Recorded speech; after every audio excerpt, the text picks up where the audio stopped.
Jason Gates. I'm a captain with the Multnomah County Sheriff's Office. I'm here today to give a briefing with regard to the search for Kyron Horman. First, we want to dispel the rumors that have been circulating that we have found Kyron. Those are not true. He has not been found yet, and the community needs to keep looking for him. Kyron, we are still looking for you. These erroneous reports have come through the social media mostly. We ask that the professional media continue to please verify any facts with our Public Information Officer, Lieutenant Mary Lindstrand, before any releases. We don't want false rumors to harm our investigation effort, and it is harmful to Kyron's family. The search continues, and the investigation is continuing on several fronts. Although I cannot comment on what all that entails, I can tell you that detectives and searchers are continuing to follow up on many leads, are establishing and verifying information relating to Kyron's activities prior to his disappearance, as well as at the point which he was last seen. As reported in the press conference on June 14th, we are continuing a second canvass with all of the teachers, the staff, volunteers, students and parents, or anybody that came to Skyline School on June 4th, Friday, June 4th, between 8 o'clock in the morning and 4 o'clock in the afternoon. The flyer that we have produced has already gone out to the teachers and staff. Detectives' work in this case is exhaustive. They, along with Kyron's family, are asking the community's assistance regarding anyone who saw not only Kyron, but also who may have seen Terry Horman, his stepmother, and or the truck that she was driving, the family truck that she was driving that morning, a white Ford F-250. Terry is the last known person to have seen Kyron before he disappeared. We are releasing this information at this time in hope that it helps jog people's memory of that day, as we are 2 weeks from the day that Kyron disappeared. This information is being provided after discussion with the family, and all of the family members have agreed that bringing this information forward is the right thing to do for our investigators. As far as the second canvass is concerned and what that entails, all adults and children that were in the school or on the school grounds, so specifically between the hours of 8 o'clock in the morning and 4 o'clock in the afternoon, are asked to complete the questionnaire and provide it back to our office, even if you've already been interviewed. Also, anyone else that we still seek any information from that day, that anybody that can remember that may be helpful to our investigation, any tidbits. We understand that the community has many questions. We can assure you that our primary goal is to not make any mistakes in this case, to be as perfect as we can in investigating this case.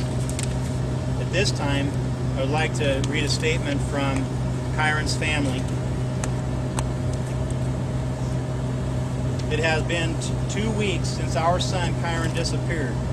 For the last 14 days, we have not been able to talk to him, see him playing around the house, or tuck him in bed. Any parent would understand the grief that this causes our family. We are so grateful for the support and the work of the Multnomah County Sheriff's Office, as well as hundreds of searchers, police officers, and FBI, what they have done during these last 2 weeks. They have never met Kyron, but we know that this has been very tough on them also. To Kyron's teachers and classmates, as well as to the media and the community, thank you for your support in trying to find Kyron. Your interest and help is overwhelming. We are sorry that we aren't there today to stand with investigators, but please know that we fully support the release of this flyer. We want Kyron home, and we hope this will help do that. Father's Day is Sunday. For the first time in 7 years, we will not have Kyron around to hug and talk to. It hurts us deeply, and our heart is broken. Please help bring Kyron home. Does anybody have any questions that's not related to the investigation? Well, What's your favorite color? Sure. could ask him what Like his favorite anything color that we've is. done in this investigation, we've checked and rechecked. A lot of times, the best analogy I could come up with is if I threw a penny out in the grass, a big patch of grass, and and I'm going to look for it, and I go and I search for it, and I don't find it the first time, I'm going to look again. That's what we've done all along in this investigation, in our search process and in our investigation process. It's checking and double checking all of our leads. And it's the same with the canvas. We've done the canvas. We've done a second canvas around the school, and now we're proceeding with that. This is just part of that overall investigative process. So this is part of the second campus. Well, in some cases we've already done 2-3 interviews with many of the staff and/or parents, children at the school. But this is a continuation of the second canvas to ensure that we're not missing anybody. It's very important that we reach everybody that was here. Are these different questions than were posed the first time? What? The questions on this questionnaire, did you previously ask these questions, the same exact questions to people you interviewed? I don't know the answer to that. There seems to be a lot of questions about the truck and about the stepmom on the latest survey that's been released. Can you tell us why? We're hoping that because she was here at the time that Kyron disappeared, and with him, and I mean, it's naturally she'd be with him. She brought him to school. In developing leads, sometimes in jogging people's memories, it's other things about that day or what was going on around them that will jog their memory with anything else they may have seen with regard to Kyron. Can you tell us why the truck? We're not in a position to talk about suspects. Is she a person of interest? We're not in a position to talk about people of interest. She's associated with the case because she was the last person to see Kyron. Why specifically about the truck? Can you relieve some of the concerns the community has with this being a stranger? Well, what I can tell you is that we're still exhausting every investigative parameter. I can't say for certainty that it wasn't a stranger to stranger. I can't.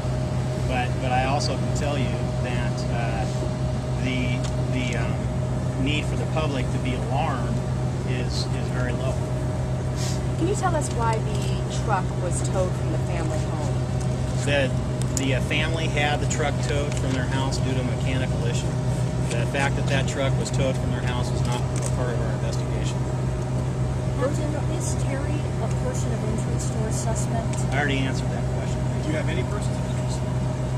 No, we're not talking about persons of interest in this interview. Does Terry feel like she's being treated as a suspect?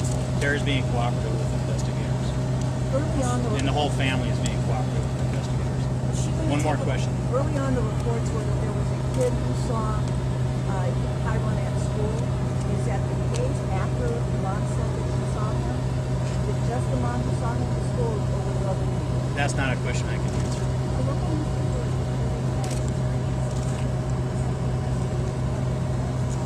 I don't have control over what papers are. I can tell you that we're not going to discuss. We're not in a position at this point in the investigation to discuss suspects or persons of interest. Does the family offer to take a lie detector test?